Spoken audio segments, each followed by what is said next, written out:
So I've been a priest for 10 years. I did most of my seminary studies in Rome at the Pontifical North American College. At that time I studied moral theology and bioethics, obtaining a licentiate degree at the University of St. Thomas Aquinas in Rome, also known as the Angelicum. After having worked back here in the diocese at the cathedral as an assistant priest for about 4 years, the Archbishop sent me back to Rome to study for another master's degree, another license, this time in canon law at the Pontifical Gregorian University run by the Jesuits. After I obtained that degree, the Archbishop asked me also to do another postgraduate diploma for 1 year in ecclesiastical penalties, sanctions, essentially church crimes, ecclesiastical penal law. I'm very grateful to be part of this Jubilee conference, this Renew conference during this Jubilee year. I think there are a lot of misunderstandings about canon law. Canon law can often seem to be very dry and almost rigid, kind of the opposite of what we expect in the church with charity and the freedom of the spirit and so on. So I was drawn to this conference because I think it's an opportunity to give a slightly different impression of canon law and how important canon law is to the life of the church, even on a daily basis. So there are a lot of misunderstandings about canon law, and when we put canon law with sacramental renewal, they always seem to be an oxymoron, two contradictory things put together. I mean, on one hand we have canon law, which seems to be like dry, dusty books of regulations written in Latin and rigid judicial processes. And then on the other hand, we have sacramental renewal. We think about beautiful liturgies with hearts on fire, people gathered in prayer. So at first glance, these two things, canon law and sacramental renewal, seem to be opposites. What I'd like to do through this conference is to show that in fact they must go together, canon law and sacramental renewal. Canon law is essential for the life of the church.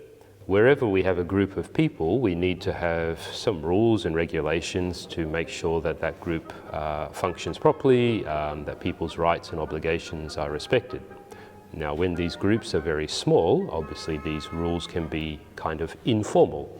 They don't need to be written down.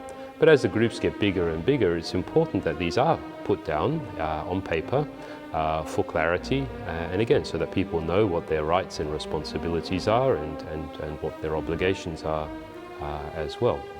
When we come to the Catholic Church, we're talking about an organization that is not only 2,000 years old, but covers the entire world with over 1 billion members, so it's extremely important that these rules are written down so that we know what it is that we're supposed to be doing or not supposed to be doing. When it comes to canon law and sacraments, we're obviously dealing with something very precious. The sacraments are, of course, a great gift to the Church, one of our most precious gifts given to us by our Lord. So it's very important that we safeguard them to protect them. Canon law is important because it makes sure that we are celebrating the sacraments correctly in the way that our Lord intended them to be celebrated, in the way that the Church intends them to be celebrated. So canon law is one of these means and mechanisms to ensure that when the sacraments are celebrated, we know that for sure the sacrament in fact has been celebrated in the way that the Church intends.